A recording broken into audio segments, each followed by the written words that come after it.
Primero, si nos puede hablar sobre las pruebas que se han realizado en nuestro país, ya que pues muchos de los señalamientos precisamente van en relación a que si tenemos pocos casos es porque no se han hecho las pruebas necesarias. Queremos saber el número de pruebas y si son realmente las que se han debido hacer.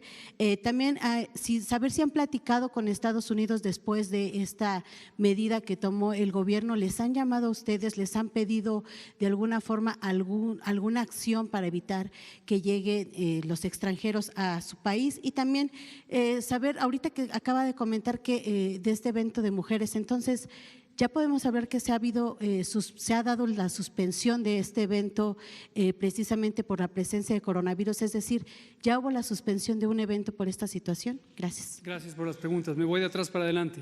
Sobre la convención respecto a las mujeres, sus derechos reproductivos y su derecho a una vida libre de violencia, la convención que se canceló es la de Nueva York, no la de México. Entonces, en México hemos, por instrucciones del canciller Marcelo Ebrard y sus magníficos subsecretarios y subsecretaria, hemos estado en un diálogo fluido, precisamente haciendo el reconocimiento de riesgos y consecuencias de mantenerlo, cancelarlo, posponerlo, etcétera, etcétera. En ese proceso estamos. Respecto a las pruebas, es importante esto, lo hemos dicho muchísimas veces desde la esfera técnica. Hay un tipo de eventos de salud pública, voy a decir también el tecnicalismo, que se llaman no medibles, inconmensurables. Es decir, son fenómenos que ocurren de manera generalizada, de manera dispersa, que hacen no solamente imposible, sino inútil el tratar de contar cada uno de los casos. Durante el episodio, el escenario 1 de importación viral, sí es muy importante, porque la estrategia de contención es precisamente detección de casos, confirmación diagnóstica, su aislamiento y el estudio de contactos. Pero la característica de pasar del escenario 1 al escenario 2, transmisión comunitaria, es donde empieza la imposibilidad, ya no es posible rastrear las cadenas de transmisión por la cantidad de personas que están involucradas.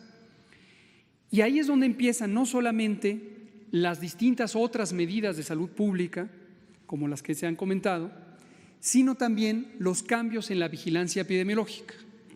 Por cierto, México es uno de 3 países de la región de América que la Organización Panamericana de la Salud, Organización Mundial de la Salud, ha elegido para que sea de los que tempranamente cambien el modelo de vigilancia durante esta epidemia. El modelo de vigilancia básicamente es la manera en que identificamos el fenómeno en la población, y el cambio consiste en que una vez que pasáramos al escenario 2, transmisión comunitaria, ya no tendríamos que estar haciendo un rastreo directo de todos y cada uno de los casos. Y se usa un modelo para fenómenos generalizados, que el mejor ejemplo es la vigilancia de influenza.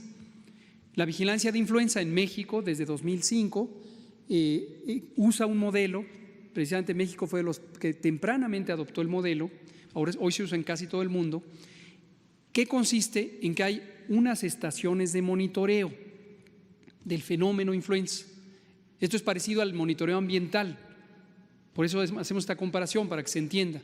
El monitoreo ambiental, en el aire hay contaminantes, hay partículas de distintos tamaños, sería completamente imposible contar las partículas.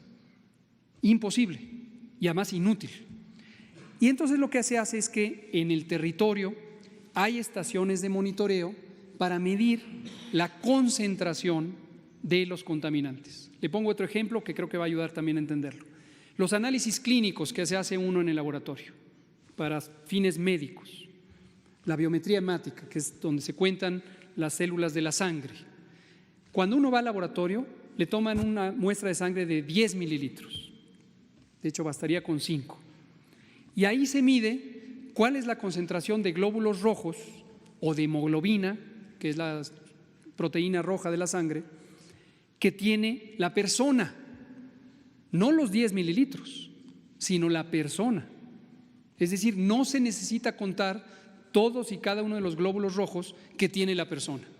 Sería imposible, obviamente la persona habría que quitarle toda su sangre, pero además es inútil, porque basta tomar una muestra y como la muestra es una muestra representativa de la sangre que circula en el individuo, se puede saber lo que está ocurriendo en todo el individuo. Me regreso a la vigilancia epidemiológica, pero para que vean la comparación. En estos fenómenos de dispersión comunitaria, tenemos en México más de 125 millones de habitantes. Ahora con el censo veremos cuál es la actualización, a lo mejor ya estamos cercanos a los 130 proyectados. No podemos, porque no sirve ni es posible, identificar a todo uno de los casos, porque en su momento habrá miles de casos si pasamos al escenario 3. Entonces lo que se hace es este monitoreo. Las estaciones de monitoreo no son hospitales especializados en la atención de coronavirus, que quede muy claro esto, son unidades de salud ordinarias, es decir, comunes, tanto centros de salud como hospitales, y la única particularidad es que para fines de salud pública, para fines de vigilancia epidemiológica, se les ha entrenado al personal para que hagan el monitoreo de estos fenómenos respiratorios. Entonces, cuando pasemos al escenario 2, vamos a tener una conversión del modelo de vigilancia epidemiológica, donde ya no vamos a estar contando caso por caso, porque vamos a empezar a tener cientos de casos, y lo que vamos a hacer es usar nuestro sistema de vigilancia de influenza, que ahora se va a convertir en un sistema de vigilancia de infección respiratoria aguda. Vamos a seguir vigilando influenza, vamos a seguir ahora vigilar coronavirus, al igual que lo hacemos con varios otros virus respiratorios. ¿Sí tienen algún número de cuántas se han hecho por ahora y si son las que se necesitan? Lo cual es completamente intrascendente. ¿Cuántas se necesitan? No, porque se necesitan tantas como sea necesario. ¿Sí? Es decir, en la medida en que tengamos la vigilancia ahorita, que es caso por caso, todos los casos sospechosos pasan a pruebas de laboratorio. En algunos casos usamos una segunda prueba cuando la carga de virus en la garganta del paciente era muy grande al inicio. Antes de darlo de alta, después de sus 14 días de aislamiento, le volvemos a hacer otra prueba.